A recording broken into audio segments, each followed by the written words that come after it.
Voilà, donc nous revenons une fois de plus sur notre direct. Tout à l'heure, là, nous avons été interrompus parce que le Premier ministre, chef du gouvernement, que vous connaissez bien, Raymond Donsima, grâce à son pragmatisme, a envoyé des émissaires pour pouvoir discuter avec les responsables de cette association. Donc actuellement, ils sont à l'intérieur de la primature pour pouvoir discuter, pour pouvoir être entendus par le Premier ministre et avoir un certain nombre d'explications.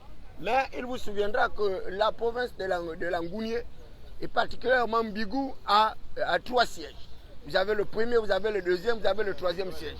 Et le deuxième siège était détenu par l'honorable Moulengi Mabende. Moulengi Mabende était directeur général de la BICIG au niveau de Mouila. C'est quelqu'un qui a une très forte humanité, un personnage politique des plus crucial pour les populations gabonaises.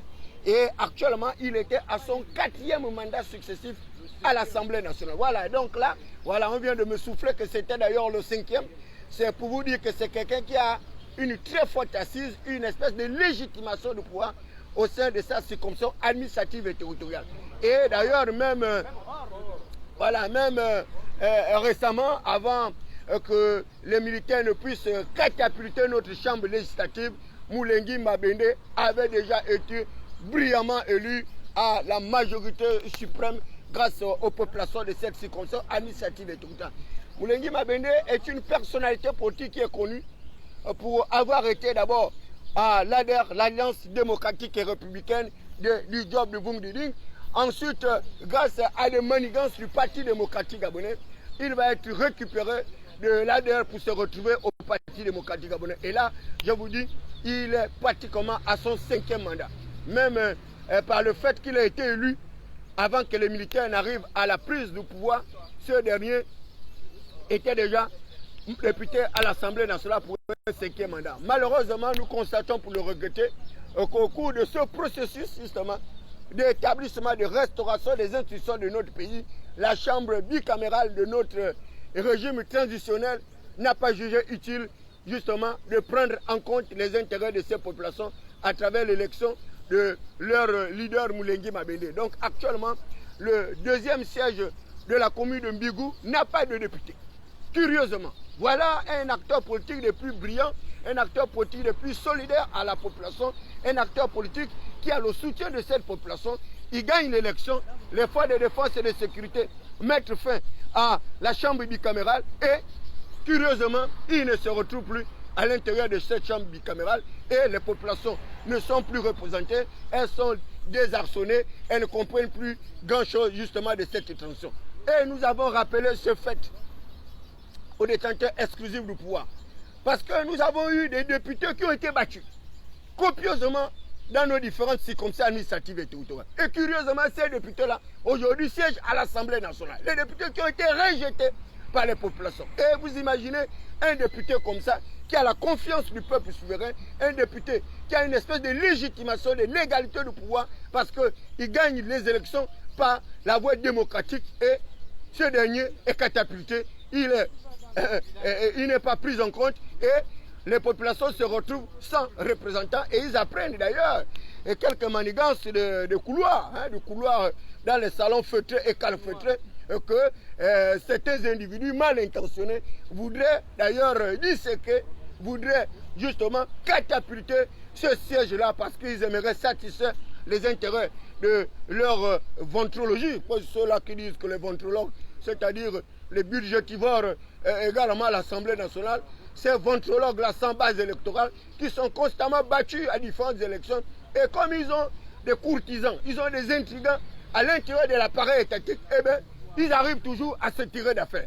Certains actuellement sont à l'intérieur de la structure gouvernementale, d'autres sont à l'Assemblée nationale et ceux-là qui sont élus par le peuple sont rejetés, sont abandonnés, alors que Brice-Kota Oligui Nguema, s'il veut conforter sa position, parce que qu'on le veuille ou pas, nous savons qu'il est en train d'aller progressivement vers sa candidature à l'élection présidentielle. Mais pour qu'il puisse être élu de manière brillante, il faut qu'il s'entoure de véritables leaders qui ont quand même acquis le cœur des populations. Moulengi Mabende, aujourd'hui, c'est un acteur politique des plus incontournables. son cœur bat la chamade pour les intérêts de ces populations et c'est pourquoi les populations arrivent à lui rendre l'ascenseur. Et nous avons besoin de ce genre d'acteurs politiques pour venir décomplexiser tous ces malfaiteurs politiques sans base électorale qui n'ont pas compris que la démocratie c'est le poids du peuple, par le peuple pour le peuple et que c'est le peuple qui est le véritable garant et la main du peuple est toujours au-dessus de la main des dirigeants.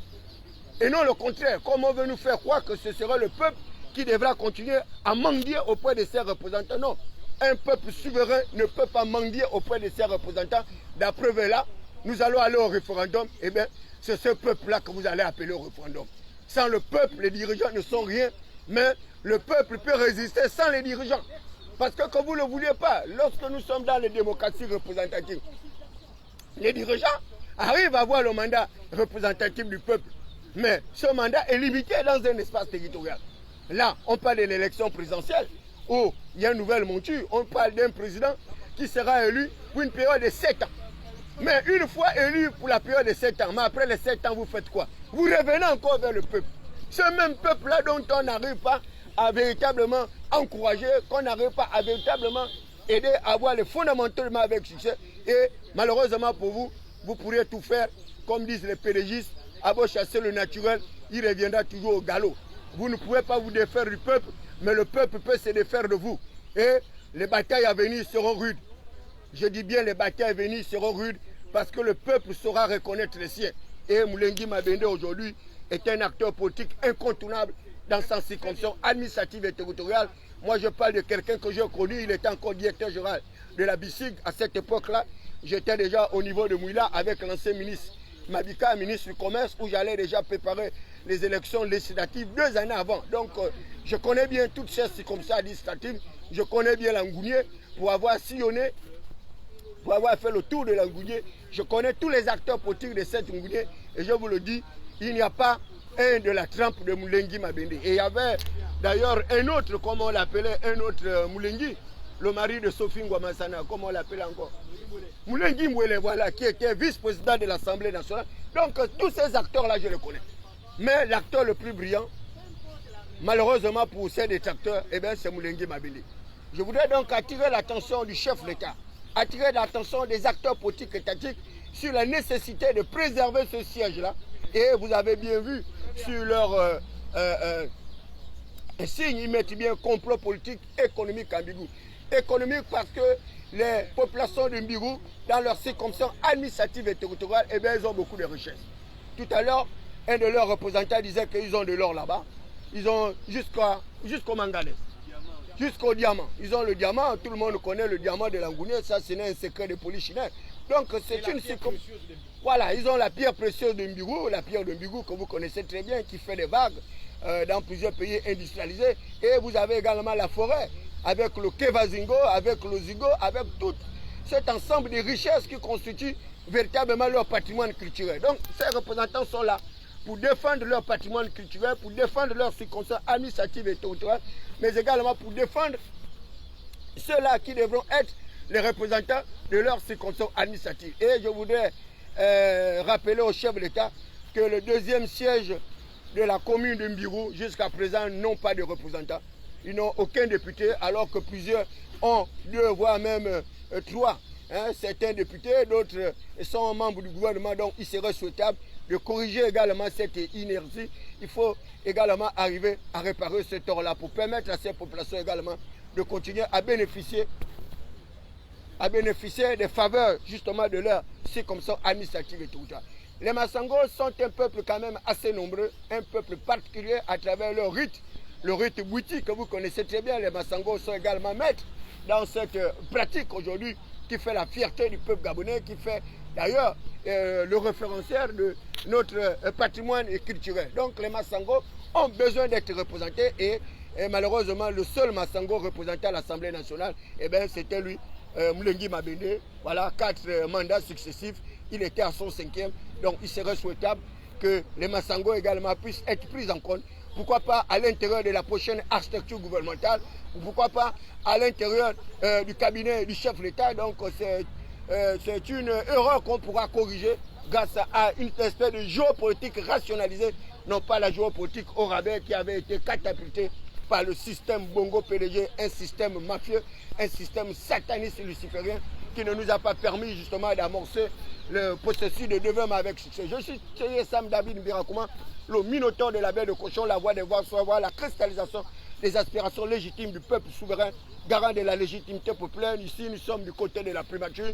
Donc, le temps pour moi de souffler, de prendre des rafraîchissements et attendre ce qui va sortir de ce conclave entre le Premier ministre et les représentants de cette circonscription administrative et autorité.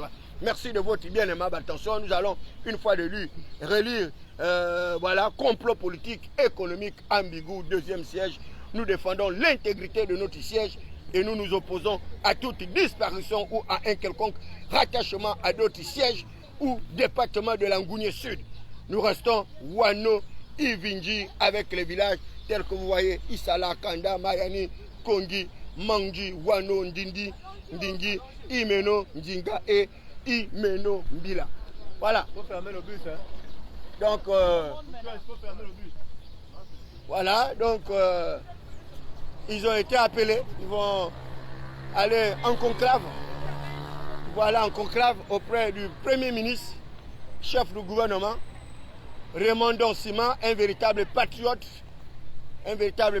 qui a compris l'intérêt, le bien fondé de discuter avec ces populations afin d'arriver à une espèce de dégel, afin d'arriver justement à assurer la paix, la stabilité de notre pays. C'est cela que nous voulons. Voilà, des dirigeants compatissants qui arrivent à comprendre l'intérêt de pouvoir discuter avec ces populations. Et là, le Premier ministre vient de faire un acte fort à l'endroit de ces populations parce qu'il leur a ouvert justement son bureau pour pouvoir discuter, débattre de toutes ces problématiques-là.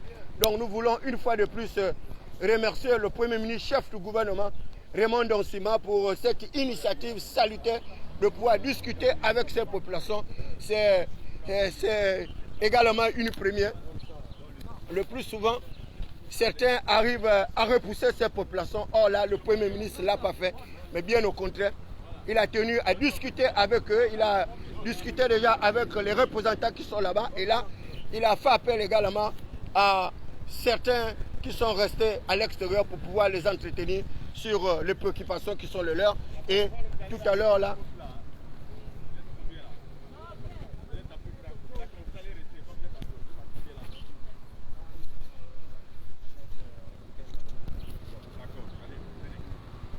voilà, donc là, vous voyez bien les agents de force de défense et de sécurité au cabinet du Premier ministre vont leur faire entrer pour poursuivre la discussion à l'intérieur avec le Premier ministre. Voilà, nous voulons remercier cette initiative du Premier ministre qui vient justement d'arriver à ce que nous avons toujours recherché, c'est-à-dire la démocratie apaisée, une démocratie conviviale, débarrassée de tout climat de violence, pour permettre aux populations justement de pouvoir débattre un certain nombre de problématiques. La problématique actuelle, c'est la problématique de la territorialité, le découpage électoral qui fait déjà des remous, alors que nous n'avons même pas encore achevé la première étape de la transition, qui est celle du référendum, avec la question préjudicielle qui est celle de la validation de la nouvelle constitution, mais également la validation des actes du dialogue national inclusif que d'aucuns ont qualifié d'exclusif. Je suis Thierry Sam David Mbirakouma, je viens de vous informer également que j'ai la monture de cette constitution. Un bon samaritain vient de m'envoyer la monture de cette constitution pour que je puisse également informer les populations. Et je vous avais dit que ce serait un véritable regard, un délice pour moi, David Mbirakouma, de pouvoir interpréter cette constitution, de la mettre à la disposition des populations pour que les populations, lors de ce référendum de décembre prochain, puissent voter en leur âme et conscience, puissent voter selon leur niveau d'aptitude professionnelle, intellectuelle et autres. Donc, je pense que nous assistons là, et pratiquement et progressivement, à la fin de la première année de la mandature. Cette fin de la première année de mandature qui a été caractérisée par plusieurs investissements, des investissements productifs en termes de développement du capital humain grâce à Brice Koté Oligui-Nguema qui a créé pratiquement plus de 19 000 emplois au niveau de la fonction publique, sans compter des emplois dans le privé, dans les emplois également dérivés. C'est pratiquement près de 20 000 emplois qui ont été créés en une année. C'est un véritable exploit. sans compter le bitumage de routes, sans compter la régularisation de plusieurs situations administratives des agents publics, alors que plusieurs sont des Gabonais qui avaient été bloqués. Bonjour madame. Oui, oui. Qui avaient été bloqués. Et par la confiscation des leviers institutionnels de pouvoir, il était quasi impossible pour les Gabonais de participer à des différents concours. Le concours d'accès à l'EPCA, le concours d'accès à l'ENA, le concours d'accès à l'ENS et autres établissements publics. Or, aujourd'hui, avec l'arrivée au pouvoir du CTRI, par la volonté de Brice Oligui Nguema, il a pu décomplexiser l'administration. Aujourd'hui, plusieurs sont des compatriotes gabonais à avoir accès à un emploi public par la voie des concours, par la voie du respect du principe de l'égale admissibilité de tous, l'égalité de traitement de tous les agents publics. Nous voulons donc une fois de plus au passage féliciter Brice Oligui Nguema pour son leadership managérial, pour la vision qu'il a su impulser pour transformer les quartiers de nos villes et villages en véritable pôle attractif de développement. Brice Oligui Nguema qui est actuellement du côté de la Chine. Et d'ailleurs, il a pu bénéficier de plusieurs aides des autorités chinoises pour pouvoir accélérer le processus d'accélération de la croissance de notre économie, pour accélérer le processus de développement grâce à des investissements structurants. Et nous ne pouvons que nous satisfaire de ce leadership influençable, capable justement de transformer les cactus de nos villes et villages en pôle attractif de développement. Je suis Thierry Sam David Biakouma. Merci de votre bien aimable attention. Nous observons une pause, le temps d'avoir le retour d'informations de la part de l'ensemble de ces compatriotes-là, cette association qui est partie très loin de Bigo, pour pouvoir défendre leurs droits, pour pouvoir défendre également la qualité de leader, leur leader qui n'est rien d'autre que Mou Lengi Mabende, ancien directeur général de la BICI, ancien député, pratiquement 4 mandats, là il était à son 5e mandat.